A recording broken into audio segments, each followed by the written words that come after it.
Hello and welcome to the Teaching Together podcast, where we celebrate and share the glows and grows of teacher life. I'm Grayce. And I'm Sierra.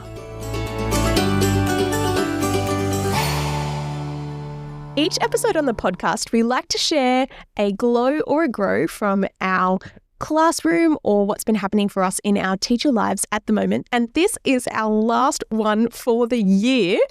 I am very excited to share my glow with you, Grayce. Can I start? Please. Okay, so this is very nerdy, but if you've been, I guess, listening along and you know some of the things that I'm excited about and interested in, then it will be not at all surprising that it is a glow for me. Over the weekend, I submitted my CV to Nessa, which I was super excited about because I got an email inviting me to be part of what they call the technical advisory group. Ooh. For the new 7 to 10 technology syllabus. What? So I had put my name forward to be nominated by the Association of Independent Schools. And they sort of said to me, yep, we put your name forward. And I think they must have to have like a selection of people from all the different sectors be part of this group. So I put my hand up, they put my name forward, and then just sort of said, if Nessa are interested, they'll get back to you. So I got an email from Nessa saying that I've been invited to submit my CV to be considered for the group. So I was very excited about that. And I don't know how many people get these. Maybe I'm up against hundreds of people. Who knows? But it was a very cool process. And just even thinking about what my experiences are so far. And they said they'll get back to me in a few weeks. So hopefully by next year, I will be able to share whether that is happening or not. But it's just a volunteer basis. But I just feel like it will be so cool and a really interesting experience to kind of be, it sounds like it's a group of teachers that are being asked. You know how when a new syllabus comes out, there's the have your say period? Oh, yeah. When they release a draft syllabus and they try and get feedback from teachers. I kind of feel like it's that, but almost a really specific core group of people that are meant to be giving feedback on the curriculum and the syllabus development and what teachers on the ground might think about it. It's a focus group. Yeah, exactly. So yes, I'm waiting to see about that, but I was very excited. I'm so happy for you. Kicking professional goals like the boss lady you are. What's yours? Well, probably actually this very wholesome activity that we're doing right now. It is very wholesome. It's not really teacher related, even though it is for my class. And I guess this is kind of a spoiler alert, but we are making some things as we do this. We're making some stuff. Some very specific things. Some very specific things we will detail later. Not anything that we want. No, not just, we're not just, yeah. But we're being crafty. We are being crafty. So actually, I have a real glow. And my real glow that I just remembered is that. So I have mentioned on the podcast many a time my adventures in learning how to crochet. And I finished at last, in real time, I finished 2 days ago, my class's Christmas presents, which are it's basically a small army of miniature plush dinos that are in a variety of beautiful eye-catching colours, and we will definitely post those on our socials. But so adorable. They are worth posting. They are super cute, I do have to say, even though I kind of never want to see one ever again because I feel like I have been making them for years and years and years of my life. But it's been months of my life. But I think it's miraculous that you literally did not know how to crochet and then you were just like, I'm going to crochet 17 dinosaurs, and you've done it. I did, and amazing. You can really see my progress because some of the earlier ones are a bit so. A bit how you going. But I hope that the children who receive those ones are just as delighted as the other ones. Because, I definitely have gotten a lot better. And this new skill that I've acquired, which is very exciting. It's nice to have a new skill. Yes, and it is honestly because I don't know if I've mentioned this on the podcast, but Sierra was the one who told me, I think you need a hobby, Grayce, and I think it should be learning how to crochet. And I was like, well, okay. Not that I know how to crochet, Yeah. but I do have lots of other crafty hobbies. So many. You can leave some for the rest of us, thanks. Yeah. And the wonderful world of YouTube taught me how to crochet, and I've literally learned in a matter of months. And it is very much a mindful hobby because I need to like count my stitches and, you know, make sure I'm doing the right thing. And I saw this amazing reel on Instagram that was like, I used to think before learning how to crochet that I wasn't crafty, but now I know I also can't count. Because I'm always a stitch or two off, almost always. It's like a miracle if I can finish a row and actually have it be the correct amount, which is so frustrating because I'm like, I swear I'm doing it correctly. Like, I swear. But anyway, so that was just really very satisfying over the weekend in real time to finally finish that, because there was a moment there where I was like, oh, I actually don't know if I am going to like finish this. Like, I don't know if I'm going to do it in time. And I almost ran out of yarn. I only have 3/4 of a green ball of yarn left, and then a bunch of random bits of all the other colors I used. But I made it. I made it to the finish line. Hallelujah. And I am hoping that my kidlets enjoy these dinosaurs. And it just... every time I tell this story, I die laughing because I made a full, like not full size, but like a bigger dino plushie when I was first learning how to crochet. And it turned out pretty well, but obviously my sewing, the final sewing to like close the animal was a bit loose because... I don't know this story. Every time I think about it, it makes me laugh so hard. So one of the more energetic children in my classroom, we were doing free play one afternoon, and I look over and he's just... She's actually gone. He's just beating another child over the head with this dinosaur plushie that I made. I was like, what are you doing? It gets me every single time. Whew. And so Danny Dino, did not survive. He exists still, but like he fall apart. Some of the girls were like, Miss Keen, we're having to put like Danny Dino's like stuffing back in him. And I was like, right. Danny Dino is going home for some first aid, and then he just never came back to school. Oh. As in the insides actually came out. The insides actually came out, I guess, because my sewing might have been too loose or something. I don't know. So I was a bit sad. But if no one touches him, he stays together. So I am hoping that my children do not abuse their siblings with their miniature dinos, and that their miniature dinos stay together. Let's hope so. That is all. So last episode, we were blessed by the presence of my very good friend, Hannah, who I realized at the very end of the episode, I hadn't actually introduced how I knew her, but she's my other bestie. We chatted about first year versus second year and the lessons that Hannah has learned, and some of the reflections that we have had over our short teaching careers. And it was kind of like a pre-wrap-up. So I mean, we think Hannah is delightful, so you definitely need to treat yourself with a listen to that episode. Agree. Well, for us, it is the last week of school for the year, and we thought we would spend this episode wrapping up some Christmas presents, quite literally, as we will explain, and also just the year that has been. So because this has been your first year of teaching, Grayce, I thought it would be appropriate for us to start with some thoughts about how you feel like this year went, how you're feeling now that you're reaching the end of the year, all the things. Where do I begin? I mean, it's been the longest, shortest year in the history of ever. Like, time just has no meaning. And like already I'm thinking about things that I did at the start of the year that I would not do at the beginning of next year, because I know that I will be teaching kindergarten again next year, which is in some ways a huge relief because it means that I won't have to do every single thing for the very first time. I will have a whole year of experience. Which is nice. At this point in the year, it makes me want to cry to think about going back to the start of kindergarten when my kiddos will know literally nothing.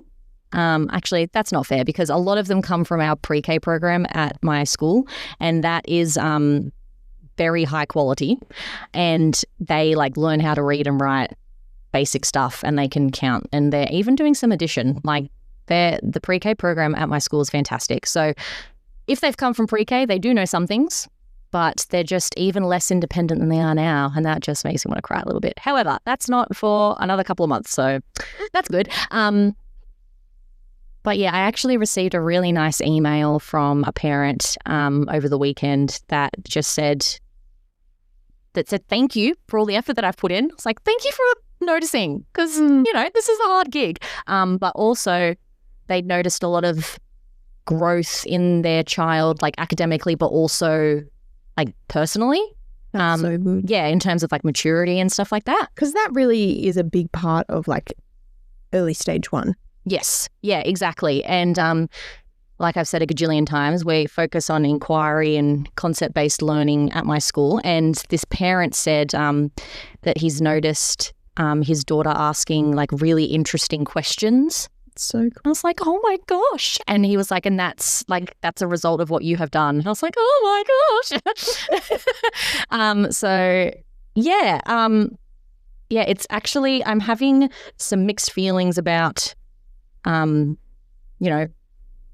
to say goodbye to my class and then get to know a whole other class. And I'm a bit like, I hate change and I hate meeting new people, even if they're, 5-year-olds. And I don't want to have to get to know a whole new group of people, which I'm a bit apprehensive about. However, I know myself and I know that probably by the end of our first full day, I'll be like, oh, I got this. Like, I love these kids already. Honestly, they break my heart. The amount of times I've almost openly wept in my class with these kiddos, like, I really just adore them. And I'm going to miss them a lot, even though they're going to be in the building right next door. I don't think any of them are moving schools. Yeah, they've learned a lot. I've learned a lot. We've been on an excursion together. We did Healthy Harold at the start of the year. Oh, Healthy Harold. What an iconic Australian excursion. That was the very first kind of experience that we ever did as a class. And it was my very first thing when we had to leave the classroom and do something. It was on school grounds, but we had to leave the classroom and go somewhere else. And like, I had to go up to the lady and say, "Wear kindergarten blue." And I was like, oh my gosh, I'm the teacher. So exciting. Yeah, it's been a lot. Like, there are so many thoughts going through my mind right now. It's just been a lot, but I have not loved every minute of it, but definitely valued every minute of it. And I've tried really hard because it felt like I wanted to be a teacher for a long time before I was actually a teacher, even though it was just the duration of my degree. So it wasn't that long. Wasn't any longer than anybody else. I've tried really hard to value the moments when I have wanted to tear my hair out because my children are annoying me so much, because it means that I have a class in the first place. And I'm trying really hard to not take my class for granted, because I really do love my job so much. And thankfully, at this stage, I don't want to quit teaching after my first year. That is actually a really good sign. Yeah. Like, I feel like this is what I was made to do. Like, I just love it so much. And I can't remember who I said this to, but teaching is like the only thing that I ever do where I feel like I can trust my gut. Like, I kind of just, not that I, know what to do, but I can take initiative because my instincts are generally in the right direction. Yeah. And I've never felt that confident anywhere else. And I'm still learning, and I definitely have imposter syndrome. And every day I'm waiting for someone to tell me that I'm doing it wrong and that this has all been a joke and whoopsies, we didn't mean to give you the job and blah, blah, blah. I often joke, I'm like, who gave me keys to the building? Whose idea was it to put me in charge of 18 small children? That was a terrible idea. Because I say this a lot to Sierra in our real lives, that I feel like a child. I'm just a tiny baby. I'm like a 26-year-old teenager, as the internet would say. I'm just a baby. Like I actually... Last week, sorry, we're going on many tangents, but last week I woke up early. I was wearing a new outfit. I had my hair done, and I woke up so early that I was able to get coffee and a croissant from the cafe across the road from my school.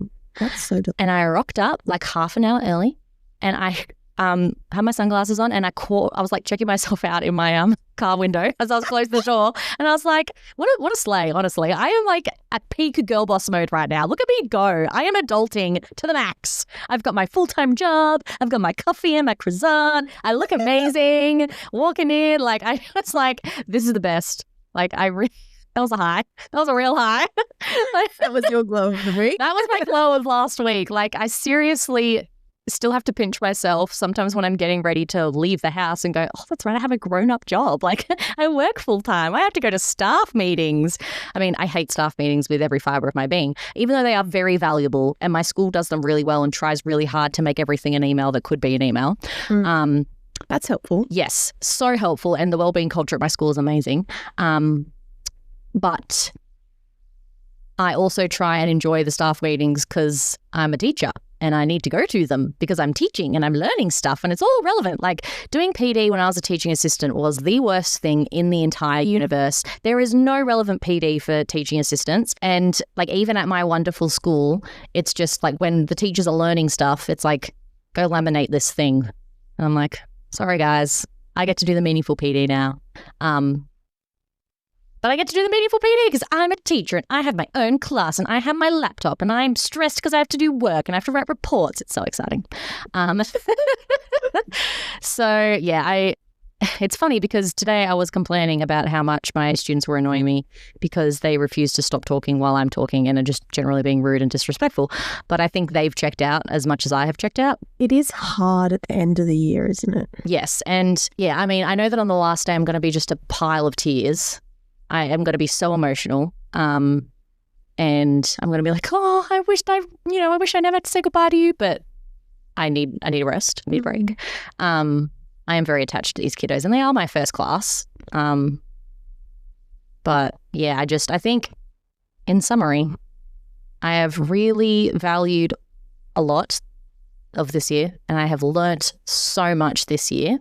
And I mean, right now I'm looking at this adorable photo that, we haven't even said what we're making. No, you should explain. Yes, sorry. That's a great time to do that. Sorry, everyone. You've been waiting in suspense while I natter on about, my thoughts and feelings.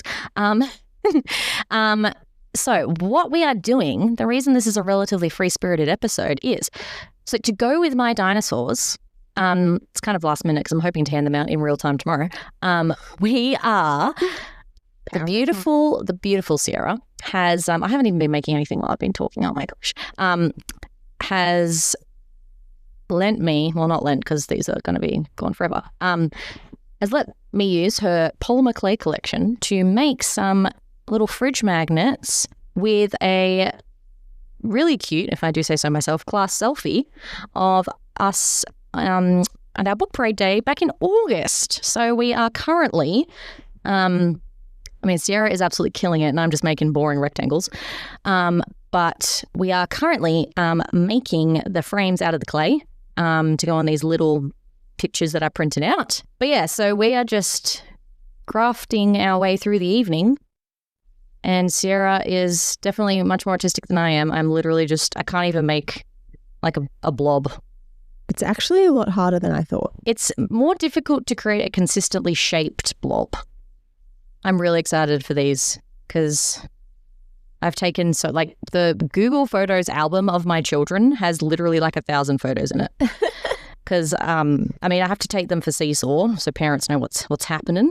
But I was about to say they take a good selfie, but they don't take a good selfie because they're always looking the right. Like, it was so difficult. Literally, the photo that I chose for this magnet was the only photo in which all 18 students were present and looking at the camera.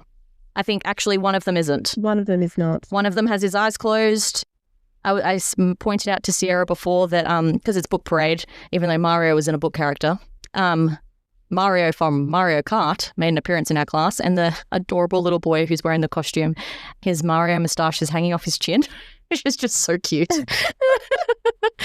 And I wanted a different photo because I'm dressed as Papa Bear from Goldilocks and the Three Bears, and I'm just like, is that who you are? That's who I am, and I just feel like there were better photos of me, but they didn't show all of the children, and I was like, meh. The children are the most important. But I'm the most important. Anyway. Oh, well, I hope they like it because they will. Man, the effort.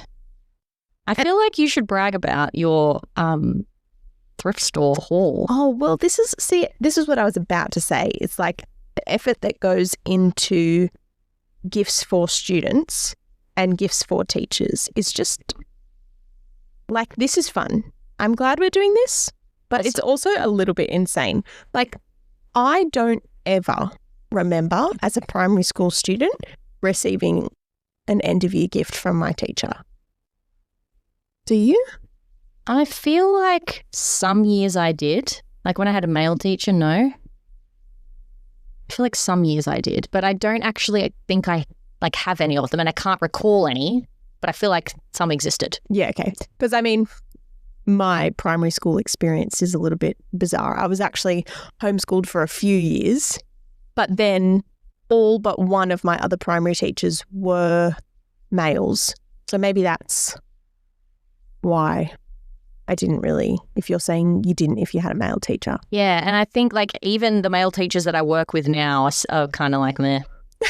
I was like, I don't care. Well, it's just, I think in the age of, all the social media, I mean, as we are getting to the end of the year, I'm seeing lots of videos about what teachers are making for their students. And I certainly felt like I don't get gifts for my high school classes, but I did last year for my year 12. And I had great intentions of making them something really beautiful and meaningful. And it was actually just really hard, and I ran out of time. And in the end, because it was design and technology and they'd had all made a major work, I just got them all a block of Marvelous Creations. Said, this is in honor of Marvelous Creations. Loved that. And they loved that. But, a block of Marvelous Creations is not cheap. I was going to say that is a very expensive gift, Mrs. Whittle. And I mean, senior classes at least are a bit smaller. It's true. So I think I only had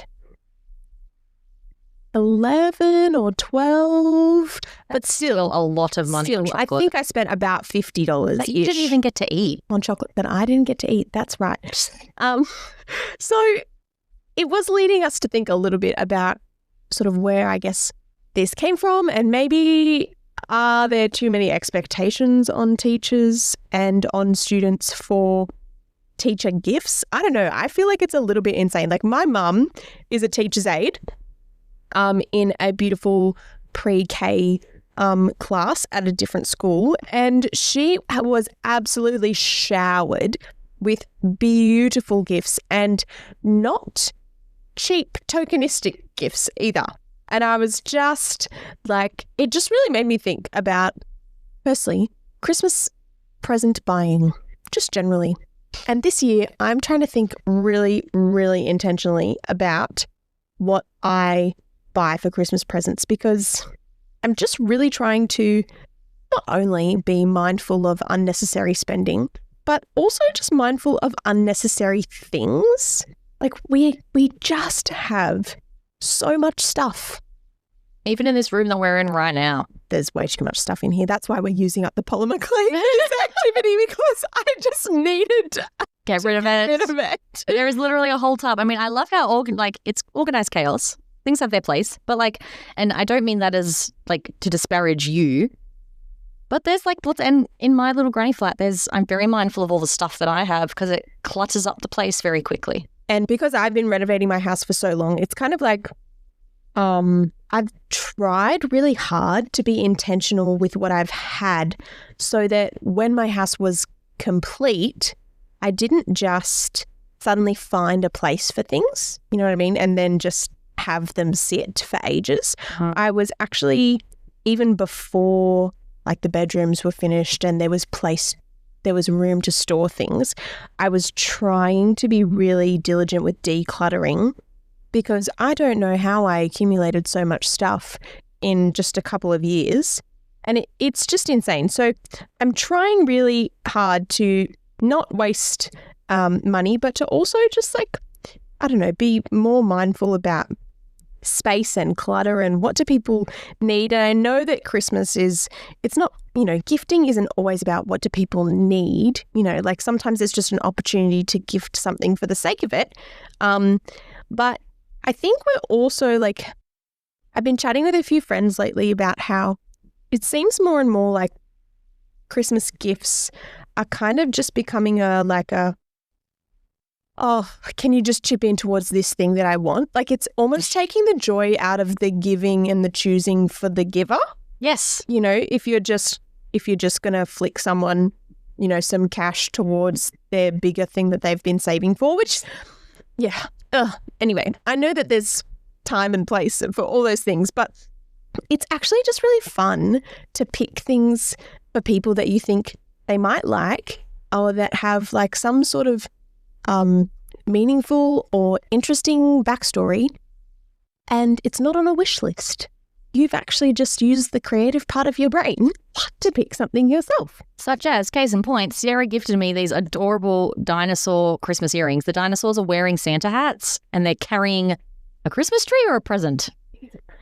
And they're decorated with Christmas lights. Maybe, no, the dinosaur is supposed to be the tree because the dinosaur's green and covered in lights, so they must be carrying a present. Okay. And I was delighted by this wonderful gift that I didn't need because I already have 2 other coloured pairs of dinosaur Christmas earrings. But now I have blue ones, green ones, and purple ones, which is very exciting. I have dinosaur Christmas earrings to last me till the end of the world. But my sheer delight when I opened this package that was gifted to me very thoughtfully on the first day of December so that I could enjoy them for the whole month. And every single time today at work, people commented on my dinosaur earrings. I was able to say my best friend Sierra bought them for me. And it was just the best. It was so good. And I truly loved picking them out. I was actually so excited because I walked into Lavisa and they had this whole wall of Christmas earrings, and I thought, oh, this is fun. I buy myself 1 pair of Christmas earrings, I say each year. For the last 3 or 4 years, I've bought myself 1 pair. And so I've got a small collection now of some really cute ones. And so I walked in to see what they had, and I looked up and down the wall so many times, and each time I did, I saw a pair that I hadn't seen the time before, and I literally verbally said to myself out loud in the store, isn't it funny how your brain can look at things and not notice that they're there? I love you so much. Honestly, I talk to myself when I'm shopping all the time. It's probably... This is why we're friends, because I do exactly the same thing. But I was, casting my eyes up and down this wall of Christmas earrings, and probably on like the 6th or 7th pass up and down, I finally noticed these dinosaur ones, and I was so excited. And then I looked up and down again, and I saw even another pair of dinosaur ones. I was like, these are even better. So I had to get those for Grayce, and I was just delighted to be able to give her something that I knew would be a little bit fun, a little bit meaningful, and, it wasn't over the top. And my gift is not like purely an indication of what I think of you, or the amount of money that I spend is not an indication of how much I appreciate our friendship, but it's just like something meaningful that I knew that you would like. And that's what I think half the fun of Christmas presents is. So here ends my spiel, and I arrive at what I've done for my colleagues for Christmas this year. Instead of, so in the past, I have done like baking type gifts for work colleagues. I've done the like cookie in a jar thing. Have you seen those ones where it's like the layers of ingredients? That was such a like Tumblr trend or like Pinterest or something in like the 2010s. Yes. And so I've done a few of those before, like with all the dry ingredients, and you layer it out nice and like use the red and green M&Ms so that it looks all very festive and whatever. But that's a lot of effort. And also food and ingredients are quite expensive. So expensive. Last year for my faculty, I did a meringue grazing table for like recess kind of. I just brought in some stuff, set it up for everyone. But anyway, I was thinking about gifts and colleagues and just what to do in that space. And I just walked in. I was browsing through the op shop because I do like a good op shop find, and I've got a few good op shops near me. And I was just having a browse one afternoon and saw a couple of cool things that were like literally still brand new. And they were like $2 or $3. And I just decided, you know what? I'm going to do secondhand gifts this year. Yeah. And I was listening to another podcast the other day, one of my favorite podcasts, and on that show, they were talking about how one of their family's rules is that all gifts have to be secondhand or homemade. Love it. And I just thought, you know what? I'm going to do secondhand gifts for my faculty. And, you know, if they don't love it, they don't love it. But I'm going to try and do something good for the environment and to not buy into all this consumer culture and still try and pick something thoughtful. So I didn't just like pick random things from the op shop. I've gone a couple of times now and I only have one left that I need to get. And I think I have just found I've actually really enjoyed the process of looking for things that I think my colleagues would either appreciate or find funny. There's this like one random thing that I bought for one of them that is like a tic-tac-toe for your fridge that's made out of dogs and cat faces instead of noughts and crosses. That's perfect. What more could you want? It sounds fantastic. One of the art teachers has all these like beautiful like vases and like sort of retro like plates and pottery and things like that in her house. And I found this really cool like retro plate also for only $2. Just like things like that I've actually enjoyed looking for. Things that I think, oh yeah, that's them. And it's not just like a generic box of chocolates, which they might still appreciate. But, you know, I'm trying to do something different. And I mean, we were talking before, at least a box of chocolates, like you eat that and it doesn't take up space in your counter forever. But like mugs and candles, they take up space. Mugs and candles. And I mean, I love a good mug and a good candle. But I've said this many times to people in real life that I literally do not have any more physical space for mugs in my granny flat. Like if I was gifted any more mugs, and I'm pretty sure I am because kindergarten children cannot keep a secret and I've already been told what I'm getting from some of them, I'm going to have to like donate some mugs to make room for new ones. And Sarah and I's experiences of like school gifting and that kind of thing are very different because I teach babies and she teaches young adults. Yes. And this is my first year of teaching, and I received birthday presents from people from students in my class this year. Birthday presents. I just think that's actually insane. I did not advertise my birthday. I don't know how. I think maybe they must have, I purposely didn't put it up on our birthday wall. And I still got birthday presents. I was like, I don't need, so lovely that this was even a thought. But I don't need that. And I couldn't quite believe that the expectation was there that that would be a thing. I was like, What? Are you kidding me? No. I've said to my children as well, you do not need to get me anything. If you give me something or if you don't, I love you exactly the same amount. Yeah. I really wanted to make that clear to these small humans. But their parents are spending a lot on me, already. And,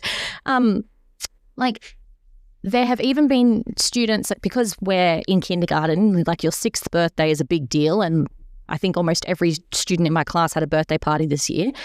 And one of the girls couldn't attend this boy's birthday party. And so she brought in his present to school, the Friday before the party was supposed to be. And it was this enormous something.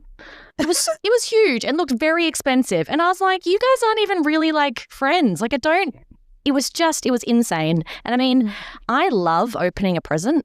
I absolutely, the dopamine that I get from opening a present, this is why I'm addicted to online shopping, because it's me buying a present for myself. So good. And then you still get to open it when it arrives. It's not like buying it in the store where it's just like on a hanger or whatever. Exactly. And I literally have a package waiting for me, guys, at home. I'm so excited. Got delivered a couple hours ago. It's so excited. Anyway, and it's clothes. So good. I love opening presents. And in some ways, my love language is gifts, but I find that I give people gifts if I feel like I'm not close enough to them to do other stuff, like to hang out or whatever. Like I love gifting some of the women at my school, like my colleagues. I gifted some of them anonymous sneaky flowers for their birthdays, because on our school management system you can look people up and it shows you what their birthday is and where they live. Which is great, because I can just go, great, didn't have to talk to anyone, just make sneaky, they didn't have to know it was from me. So good. They might now. Yeah, they do. One of the girls actually, like, she found my phone number from the order or something and then was like, hi, like, you sent me flowers, but I don't know who you are. And I was like, damn it. But it was the start of a beautiful friendship, and we're going to go to TK Maxx in Canberra at some point. So I'm really excited. Anyway, like Sierra and I have lots of big feelings about gifting, and I have to go on a bit of a rant, because this is our podcast and we can talk about whatever the heck we want. It's true. And we are doing White Elephant at school this year, which, if you have never heard of it, or you might have heard of it under a different name, it is when you buy a gift, not for any specific person. Generally, there's a price limit. So at our school, it's going to be $20. And then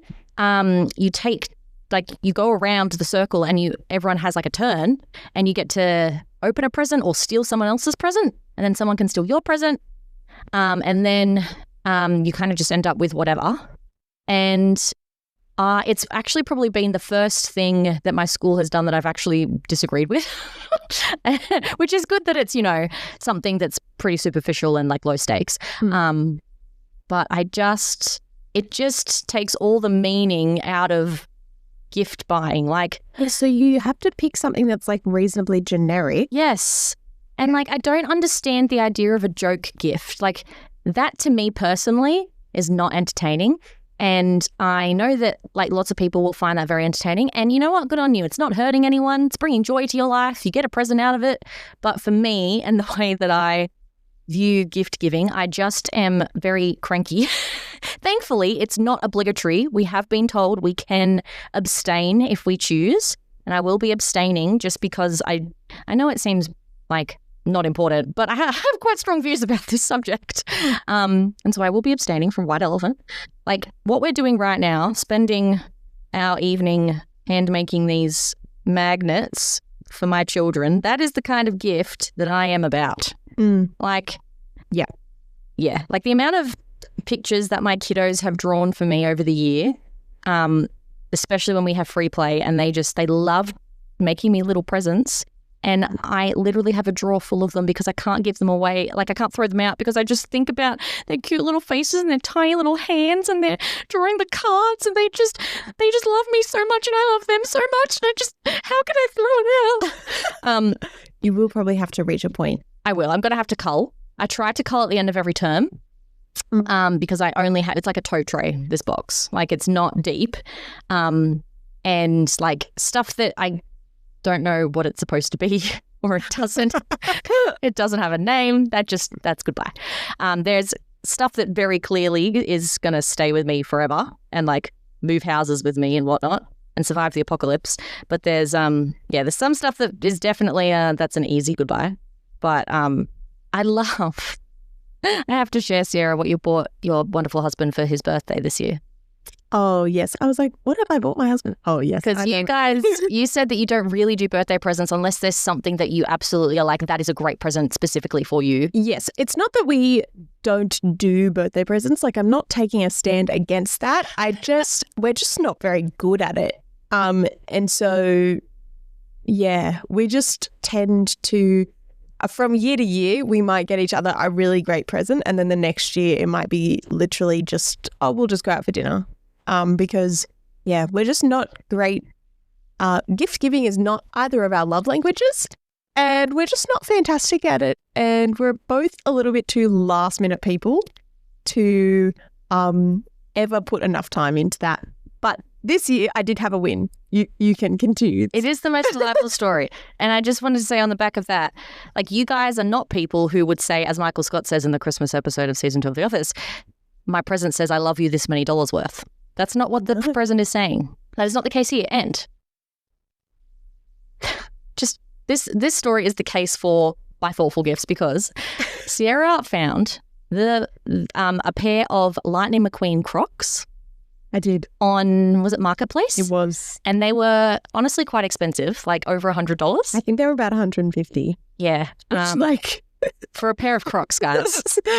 I feel like I received some real judgment from some people about that, but no judgment from me, because that is the kind of thing where you see and you go, my husband would love that, and it's his birthday coming up. That's the perfect gift. It was the perfect gift. He literally wears them to and from work every day. And I am delighted as a third party to this every time I see them.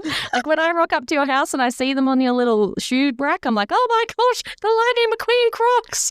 And part of the reason for the Lightning McQueen is Cars is one of our favorite movies, and we both liked it independently before we knew each other. But it's one of those things that we'll often put on as just a in the background thing, how you have your in the background show, yes.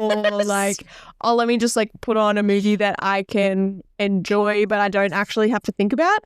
Cars is that movie for us. That's so good. Life is a highway, guys. Life is a highway, and it's just one of our favorites. And a little bit of an additional backstory. I remember where I lived, how old I was when Cars first came out. And all of the children in my family, so all of me and my siblings, are all named after cars. My dad is a really big car person. And you're looking at me as if you don't know this fact. Please explain. You don't know this fact? I'm confused. Okay, all the children in my family are named after... I'm a Ford Sierra. What about Tori? Is she Victoria? That's a Crown Victoria. Oh, what about Cooper? Oh, that's a Cooper. A Mini Cooper. Lizzie, who's my next sister...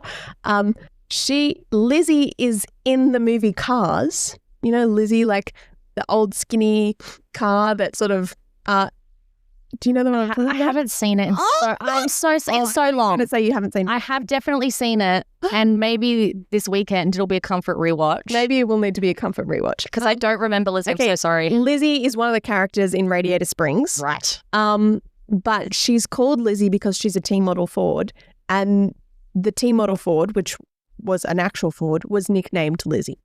That's actually a very intelligent reference. There you go. And then the last one of my siblings, I am the oldest of 5. Her name is Indiana. At this point, we were starting to find it a little bit more challenging to find nice car names. Human car names. Yeah, not Corolla. But your firstborn child will be called Corolla. That's so good. Well, I have driven.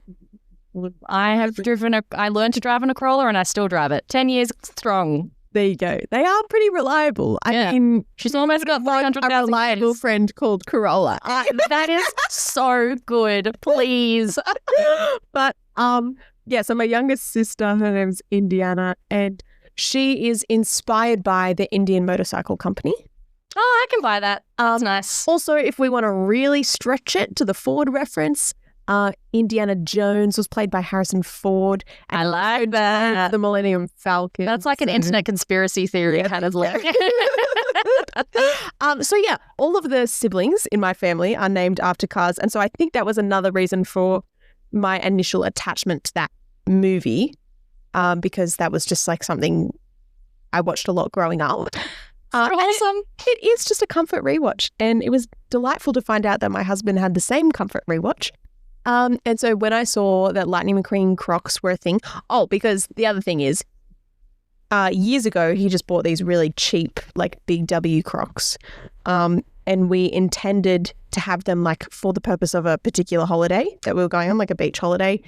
But he became really, really attached to them, and they just became his emotional support, everything shoes. And I was like, he would wear them a lot, like when we were painting and doing like jobs around the house. And so I made an agreement with myself that when we'd sort of finished painting and when we were doing less of those kind of jobs around the house, I'd buy him some, we can retire the $6 Big W clocks, and I'll buy him some actual nice ones. I love you guys. You're so down to earth. And so then I saw, when I started looking around for Crocs, I discovered that Lightning McQueen Crocs were an actual thing. Yes. And I just thought, this is fantastic. It's just the best combination ever.